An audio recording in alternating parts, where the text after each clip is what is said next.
Hello everyone, সবাই কেমন আছেন? আজ আমরা চলে এসেছিলাম নিউ মার্কেটে। সকালবেলা আমরা ভেবেছিলাম কোথাও একটা ঘুরতে যাব, যেহেতু আমরা বাড়িতে গিয়েছিলাম রাতের বেলা। তখন আমরা বাসায় চলে আসলাম প্রায় দুপুর টাইমে। এসেই প্রচুর পরিমাণে বৃষ্টি শুরু হয়ে গিয়েছিল। দেন আমরা রেডি হয়ে নিলাম। এরপর আমরা তিনজন বেরিয়ে পড়লাম, আমার হাজব্যান্ড, আমি আর বোন। তিনজনেই কিন্তু চলে আসলাম নিউ মার্কেটে। ভাবলাম এখানে একটু ঘোরাঘুরি করব, দেন কোথাও একটা খেতে যাব। তো যে কথা সেই কাজ, এখানে এসে আমরা কিন্তু একটুখানি ঘোরাঘুরি করলাম। দেন আমার প্রিয় আইসক্রিম খেলাম, এটা আপনারা আগেই দেখে নিয়েছেন অলরেডি। এখন আমরা একটু হাঁটাহাঁটি করছিলাম, এইখানে দেখছিলাম কোথায় ভালো রেস্টুরেন্ট আছে, মানে কোনটাতে যাব সেটাই চুজ করছিলাম। তাই জন্য দেখেন হেঁটে সামনের দিকে যাচ্ছিলাম। দেন ওখান থেকে আমরা চলে গেলাম একটা মোবাইলের কভার কিনতে। কিনে নিয়ে আবারও আমরা ভাবছিলাম কোথায় যাব, জাস্ট একটা প্ল্যান করেছিলাম, চলে আসলাম অন্য জায়গাতে। তো ভাবতে ভাবতে কিন্তু আমরা রাজমহলে চলে এসেছি। আর এটা কিন্তু আমার ফেভারিট রেস্টুরেন্ট, সবাই মোটামুটি জানে আমার এখানকার বিরিয়ানিটা অনেক বেশি পছন্দ। আর এই রেস্টুরেন্টটা অনেক বেশি পছন্দ। আমি কিন্তু অনেক আগে থেকেই আসি, মানে বিয়ের আগে প্রচুর পরিমাণে আসছি আমি আর আমার হাজব্যান্ড আর বোন, মানে আমরা তিনজনেই আসতাম। এইখানে খুব বেশি আসা হতো, যেহেতু খুলনাতে এখন প্রচুর পরিমাণে রেস্টুরেন্ট। তো এসেই কিন্তু আমরা অর্ডার করে দিয়েছিলাম বিরিয়ানি। আমরা দিয়েছিলাম তান্দুরি বিরিয়ানি, আর আমার হাজব্যান্ডের খুব বেশি ক্ষুধা লাগেনি, তাই জন্য ও এই প্ল্যাটারটা অর্ডার করেছিল, মানে একটু হালকা টাইপের খাবার খাবে।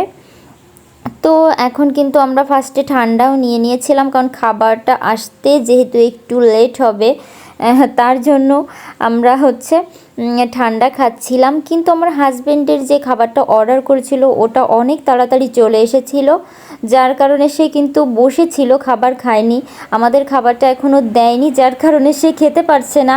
সে আমাদের ভিডিও করছে আর ছবিও তুলে দিচ্ছিল। বোন বলছে আমার প্রচুর ক্ষুধা লাগছে, আমি আর বসে থাকতে পারছি না, এই বলছিল। আর আমি ভিডিও করছিলাম। ভিডিও করতে আমার অনেক বেশি ভালো লাগে। আর যেহেতু আমার প্রিয় রেস্টুরেন্টে, আমার তো অনেক খুশি লাগছিল যে সবাই আমাকে হঠাৎ করে যে এই রেস্টুরেন্টে আসবো আমি এটা ভাবতেও পারিনি, তাই জন্য বেশি খুশি লাগছিল। আর বোন দেখেন ধৈর্যহারা হয়ে যাচ্ছিল, কারণ ও ভাবছিল কখন আমার খাবারটা আসবে আর আমি কখন খাবার খাবো। যখনই আমরা এই বকাবকি করছি, মানে দুই বোন বক বক করছি, তখনই কিন্তু আমাদের খাবারটা চলে আসছিল। এই যে আমি খাবারটা নিয়ে আসলাম।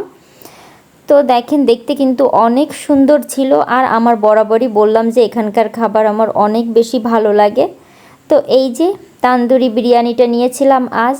খাবারটা আপনাদেরকে ভালো করে দেখিয়ে দিচ্ছে, দেখেন কি কি আছে এখানে, আপনারাই দেখে নেবেন। আর আমার হাজব্যান্ডের খাবার প্ল্যাটার, এটাও আপনারা দেখে নেন।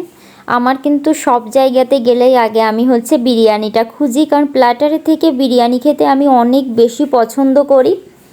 তো আর তার সাথে ঠান্ডা না হলে তো হবেই না।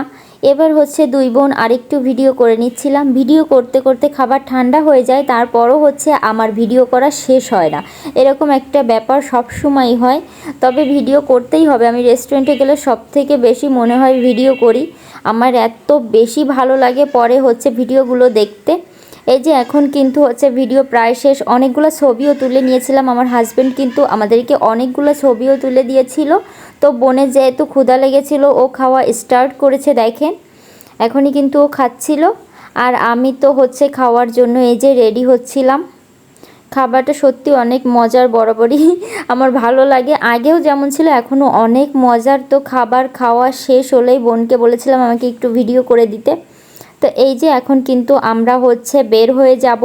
পরিবেশটা সুন্দর না? যেহেতু একটু আগে বৃষ্টি হয়েছিল, একটু আগে বলতে সন্ধ্যার দিকে বৃষ্টি হয়েছিল, তাই জন্য পরিবেশটা কিন্তু অনেক বেশি সুন্দর ছিল। আজকের ঘোরাঘুরিটা এত বেশি ভালো হলো, সময়টা সত্যি অনেক সুন্দর ছিল।